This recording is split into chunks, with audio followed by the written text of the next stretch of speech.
Royal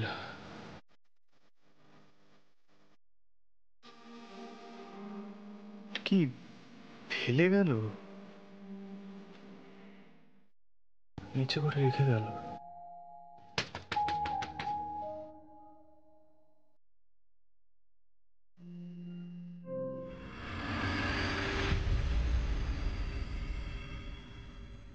কি ব্যাপার, সবাই দল বল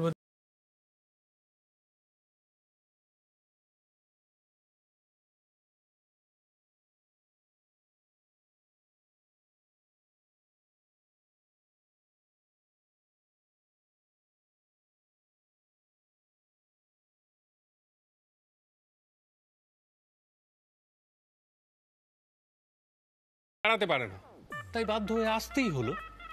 তোমরা না পারো বটে রাজীবদা, এখানে আবার দেখাশোনা করার কি আছে বুঝতে পারছি না। তোর হাতে ওটা কিসের বোতল রে? এটা ওই দ্যাট ফেমাস অয়েল, কনক চাপা তৈল। আমাদের জিনিয়াস এখানে এটা ভুল করে ফেলে গেছে, নিচে করে রেখে গেছে, বুঝতে পারছি না। হয়তো ভেবেছে তুফান মেয়ে যে চলে গেলে আমি এটা মাথায় লাগিয়ে বসে থাকবো। ননসেন্স চিন্তা ভাবনা সব।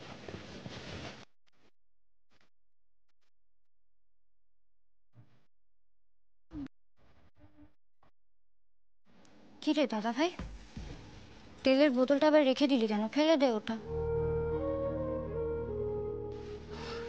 এটা বরং থাক এখানে। তুই এক কাজ কর, তুই করে ফোন করে জেনে নে ওর এটা লাগবে কিনা, আর এটাও জেনে নে ওরা ঠিকঠাক জনাইতে পৌঁছে গেছে কিনা। মিঠাই তো মিঠাই, বলা যায় না। রাস্তাঘাটে যদি আবার একটা ওই অ্যাক্সিডেন্ট করে বসে, যদিও সঙ্গে আন্টি গুলতি কাকাই ওরা সবাই আছে, কিন্তু সর্দারি করাটা তো তুফান মিলের নেচারের মধ্যে পড়ে, তাই না? কি করা যাবে? দাদা ভাই, তুমি মিঠাইকে মিস করছো? সত্যি বলো। ও আর কি বলবে, ওর চোখ মুখ দেখে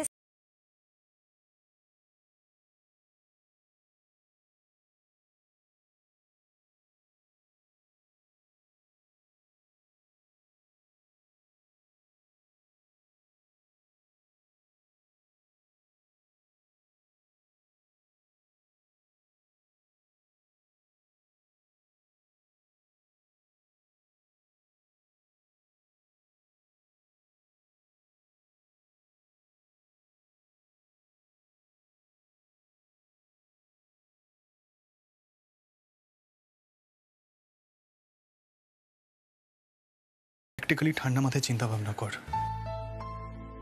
দেখ, আমি চেষ্টা করেছি বিয়ের সম্পর্কটা মেনে নেওয়ার, কিন্তু সামহাও কেন জানি না আমি এই বিষয়টা নিয়ে চিন্তা করলে আমাকে একটা সাফোকেটিং লাগছে।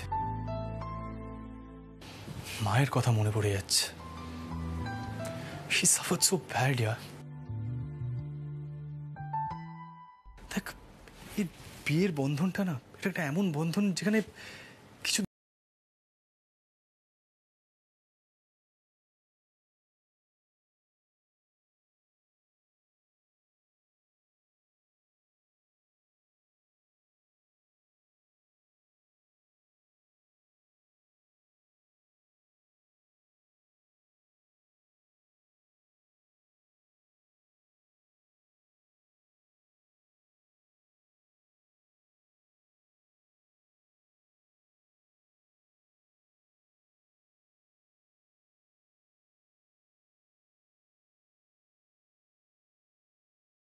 তুই রাখ।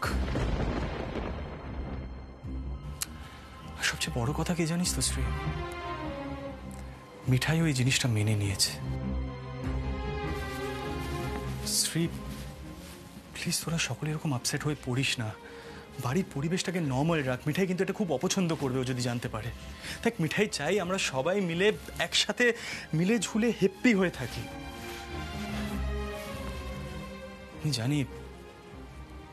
জানি তোরা সবাই ওকে খুব মিস করবে, কিন্তু দেখিস আস্তে আস্তে ব্যাপারটা না সহ্য হয়ে যাবে, দেখিস তোরা। আর আন্টি যদি মিঠাইয়ের অন্য কোথাও বিয়ে দিয়ে দেন, তখনও তুই এই কথাগুলোই বলবি তো? মিঠাই যদি অন্য কোথাও বিয়ে করতে চায় তাহলে করুক, আমার এই বিষয়ে কি বলার থাকতে পারে? একদম তাই। তুমিও যে কি বলো না গিন্নি, সত্যি। উচ্ছে বাবু কি আর আমাদের মতো ছা পোষা লোক? দরকার হলে ও মিঠাইয়ের বিয়েতে পিঁড়ে অবধি ধরবে, কি তাই তো? যাকে তুমি তাহলে আমাদের সঙ্গে মিঠাইকে আনতে জনাই যাচ্ছ না, তাই তো? ও আর গিয়ে কি করবে? কি বলে নিয়ে আসবে ও মিঠাইকে? কে হয় ও মিঠাইয়ের?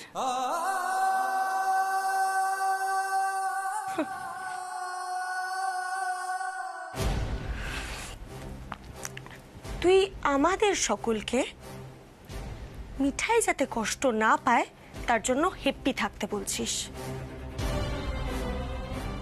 অথচ ভেতরে ভেতরে মিঠাইয়ের সাথে যে কতটা জড়িয়ে পড়েছিস সেটাই বুঝতে পারছিস না। বুঝলেও সেটা এখন স্বীকার করবে না দিদিয়া। ছেড়ে দে, ওকে আর জ্বালাতন করিস না।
তাহলে সেটা নিজের মনের মধ্যে চেপে রেখো না, বের করে দাও।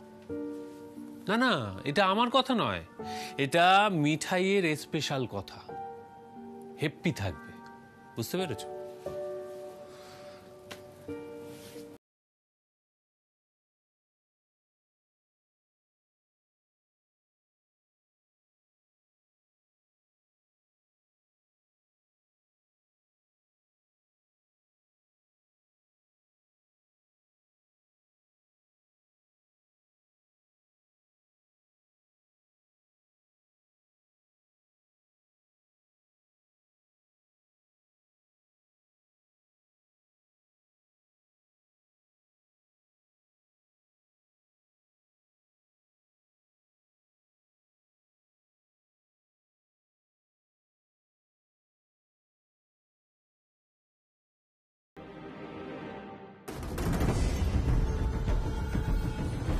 আরতিদি তার ছেলের সিদ্ধার্থর বউ হিসেবে মিঠাইকেই হারখানা দিয়ে আশীর্বাদ করেছিল।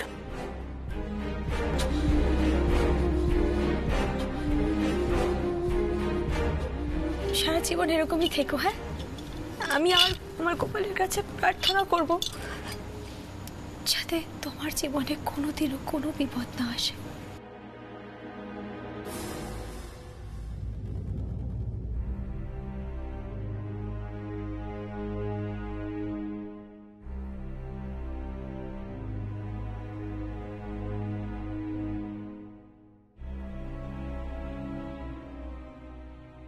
মা, আমি কি ভুল ডিসিশন নিলাম বলো? আই থিঙ্ক এটাই তো বেস্ট সলিউশন ছিল, তাই না?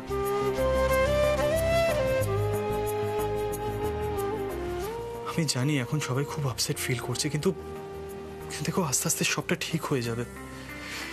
মিঠাই তো বললো ও রেগুলারই বাড়িতে আসা যাওয়া করবে।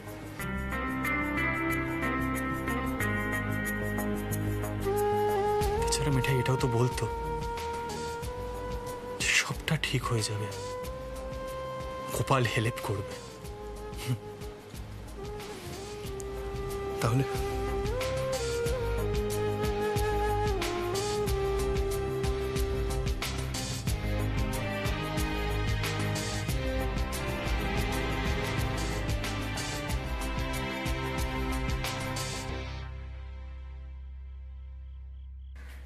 কি হলো মিঠাই, দাঁড়িয়ে পড়লি কেন? ভেতরে চ। মা, তুমি না পারো জানো তো, তুমি মাঝে মাঝে খুব বাড়াবাড়ি করো, আমি আজ বুঝলাম সেটা। দাদু ঠাম্মা সবাই খুব কষ্ট পেয়েছে জানো তো, আর দাদুর নাতি তারও মনে খুব লেগেছে। মা, ও মা, উচ্চবাবু কিন্তু বরাবর তোমাকে খুব শ্রদ্ধা করতো। সে সকলকে বলতো তুমি উচ্চবাবুর মায়ের বন্ধু। আর তুমি পুরো ঘটনাটাকে যেভাবে দেখছো না, যে মানেটা তুমি বের করছো সেটা কিন্তু আসল মানে নয়। তাই বুঝি? তা আসল মানেটা কি তুই আমাকে একটু বুঝিয়ে বল না মিঠাই। ওই সিদ্ধার্থ তোর সাথে স্বাভাবিকভাবে সংসার করবে, ভালোবাসবে তোকে, ছেলেপুলে হবে তো? কি হলো, চুপ করে আছিস কেন? বল না, তোর কি মনে হয় বল। কি বলছো বলো তো তুমি? আমি না বুঝে গেছি তো, তোমার মাথায় এখন কিছু ঢুকবে না, তোমাকে একটু সময় দিতে হবে। এই গুলতি, মাকে একটা পেট ঠান্ডা করার ওষুধ দে তো, মায়ের মাথায় বায়ু চলে গেছে। দাঁড়িয়ে আছো কেন? ভিতরে চলো। মিঠাই কিন্তু ভুল কিছু বলেনি বৌদি, তোমার সত্যিই মাথায় বায়ু চড়ে গেছে। দেখো, তুমি যেভাবে ভাবছো আমাদের জামাই হয়তো মিঠাইকে অত খারাপ রাখে না। তোমার কি মনে হয় বলো তো ঠাকুরপো, ওই বাড়িতে যদি সবকিছু ঠিকঠাক থাকতো, স্বাভাবিক থাকতো, আমি মিঠাই কিভাবে টেনে নিয়ে চলে আসতাম? একটা কথা জেনে রাখো, সিদ্ধার্থ যদি মিঠাইকে ফিরিয়ে নিয়ে যাওয়ার জন্য আসে, তাহলে ওকে মিঠাইকে স্ত্রী হিসেবেই ফিরিয়ে নিয়ে যেতে হবে।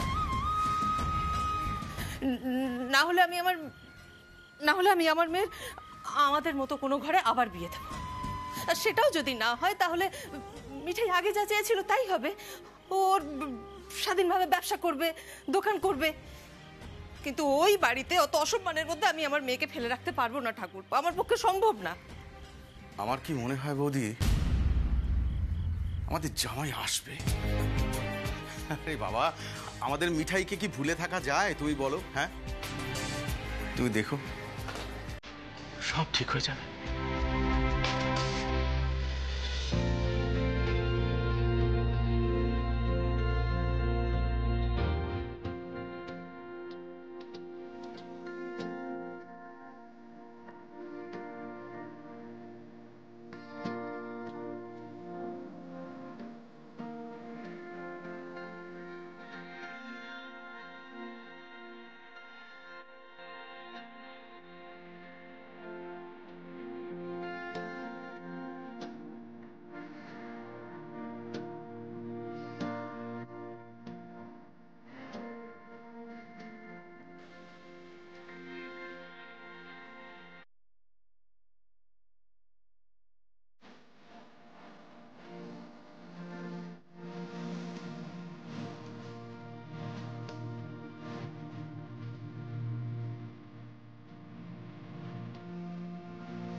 কি হলো, তোর এখানে দাঁড়িয়ে আছিস কেন?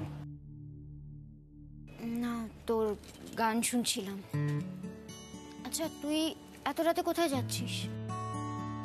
আমি ওই ছাদে যাচ্ছি। অ্যাকচুয়ালি রুমে খুব সাফোকেটেড লাগছিল, ছাদে ঘুরে এসে ঘুমিয়ে পড়বো। তোরা যা শুতে যা, অনেক রাত হয়ে গেছে। রাজবিদারা কি চলে গেছে নাকি?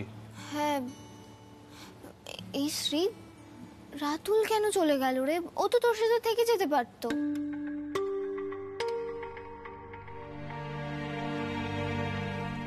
রাতুলের পড়াশোনা ছিল কিছু, ল্যাপটপটাও তো সাথে করে নিয়ে আসেনি, তাই। আচ্ছা দাদা ভাই, ঠিক কি হচ্ছে রে? ঘরের ভেতর থাকতে ইচ্ছে করছে না, তাই না? ঘরটা ফাঁকা ফাঁকা লাগছে। আশ্চর্য ব্যাপার, মানে তোরা তো সবাই ভালো করেই জানিস আমি একা থাকতে বেশি কমফোর্টেবল। হঠাৎ মানে ফাঁকা ফাঁকা লাগবে।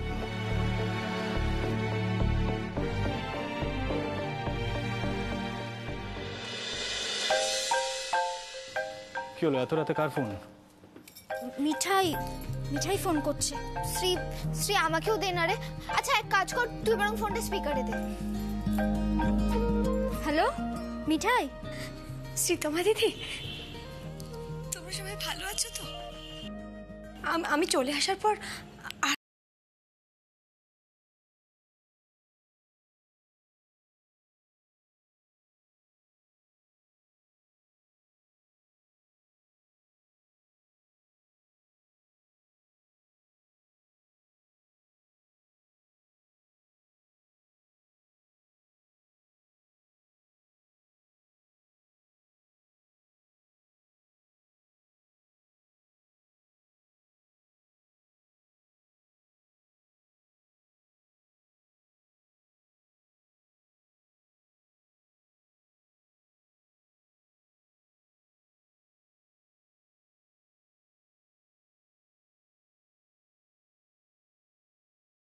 আমি আবার কখনো কাউকে মিস করি নাকি? আরে আমি একটু ছাদে যাচ্ছিলাম, I needed some fresh air. Unnecessary না সব কিছুতে একটা ড্রামা তৈরি করে ফেলি, জানিস তো? অনেক রাত হয়েছে, ওকে ঘুমোতে যেতে বল। এই সময় তো ঘুমে ঢলে পড়ে। রাত জেগে বসে আছে কেন এখন? শ্রীতমা দিদি, তোমাদের বাড়ির আগে ছেলেকে বলো কি ছাদে যেন একদম না যাওয়া হয়। মাথা হিম পড়বে, কালকে মাথা ধরবে কিন্তু। মিঠাই বলছি, শোনো, তুমি এক কাজ করো, তুমি নিজেই দাদা ভাইকে বলে দাও। হ্যাঁ, আমরা এসব কথা শুনবো না। আশ্চর্য ব্যাপার, তোরা কথা বলছিলিস তো, বল না। ওকে বল, ওরা আমার মাথা ধরা নিয়ে একদম ভাবতে হবে না, ও নিজেকে নিয়ে ভাবুক। মাথা ধরা নিয়ে ভাবতে হবে না বললেই তো হলো না। এক গাদা ওষুধ খেতে হবে তো মাথা ধরা সারানোর জন্য। কাল সকালবেলা তো একজন চোখ মেলে তাকাতেই পারবে না মাথা ধরলে। এটা তো আর মিঠাই নয়, রোদ জল ঝড় বৃষ্টিতে একেবারে রাস্তায় বেরিয়ে পড়ছে, কিচ্ছু হচ্ছে না, তার সাথে চট করেই মাথা ধরে যায়। এই যে শোনো, তুমি না আমাকে বেশি জ্ঞান দিও না, হ্যাঁ? আর একটা কথা মনে রেখো, তোমার কিন্তু এই রোদে পড়া জলে ভেজার অভ্যাসটা চলে গেছে তো। প্লিজ এগুলো কিন্তু করতে যেও না, হ্যাঁ? আর দয়া করে ওই মনোহরা মাথায় করে নিয়ে কাউকে হেল্প করতে যেও না, অসুস্থ হয়ে পড়বে। মিঠাইয়ের কিচ্ছু হবে না, আমার গোপাল আছে, গোপাল ঠিক আমাকে হেল্প করে দেবে। তো আমাকে জ্ঞান দেওয়া হচ্ছে কেন? তোমার গোপাল কি আমাকেও হেল্প করবে নাকি? ননসেন্স। শোনো মিঠাই, আজ কিন্তু অনেক কিছু হয়ে গেছে, যে কেউ টায়ার্ড হয়ে পড়বে। আর তুমি কোনো সুপার ওম্যান নও। তুমি যাও, কি ঘুমাও এখন। আর শোনো, বলছি ওই মনোহরার হাড়ি মাথায় নিয়ে বেরোলে চলবে না কিন্তু, এটা মনে রেখো। ঠিক আছে, আগে প্রমিস করা হোক যে আজ রাতটা ছাদে কাটানো যাবে না, তাহলেই মিঠাই প্রমিস করবে যে কালকে মনোহরা হাড়ি নিয়ে বেরোবে না। That's ridiculous. আমি কোনো প্রমিস করতে পারবো না, ঠিক আছে? তাহলে মিঠাইও কোনো প্রমিস করতে পারছে না, সরি। Just shut up, মিঠাই। আর শোনো, প্রমিস করো না, হ্যাঁ? কথাটা প্রমিস। ননসেন্স। ননসেন্সই বলো আর যাই বলো, আজকে রাত্রিবেলা ছাদে কাটিয়ে যদি মাথায় হিম লাগানো হয় না, তাহলে মিঠাই কিন্তু কালকে সকালবেলা মনোহর হাড়ি নিয়ে বেরিয়ে পড়বে, আমি বলে দিলাম। আমি কিন্তু ঠিক খবর নেবো শ্রীতমা দিদির কাছ থেকে দাদুর নাতি কি করলো। শ্রী, ফোনটা ধর। আর তোদের জিনিয়াসকে বল, ওর কিন্তু দিন দিন সাহস বাড়ছে। আর সিদ্ধার্থ মোদককে ফোর্স করে কিন্তু কোনো কাজ করানো যায় না। নেহাত আজ এতদিন পরে ও জনাইতে ফেরত গেছে, আর ওর মনের অবস্থা ভালো নেই, আমি বুঝতে পারছি, তাই আমি এটা সহ্য করলাম, এই ইমোশনাল ব্ল্যাকমেলিংটা। কিন্তু ওকে বলে দে, আমাকে কিন্তু চাপ দিয়ে কোনো কাজ করানো যাবে না, এটা যেন মাথায় রাখে।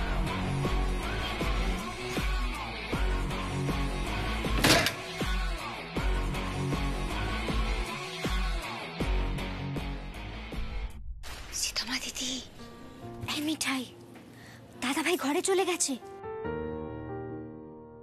মানে তোমার কথা মেনে নিয়েছে। মিঠাই, হ্যাঁ এত রাতে ফোনে কার সাথে কথা হচ্ছে?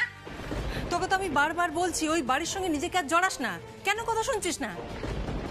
তোর কাকিরা এদিকে নেই। এই সংসারের 29 কোটি কাজ করতে করতে তো আমার কোমর ভেঙে যাচ্ছে, তার মধ্যে ফোন করছে। তাড়াতাড়ি শুতে আয়, অনেক রাত হয়েছে।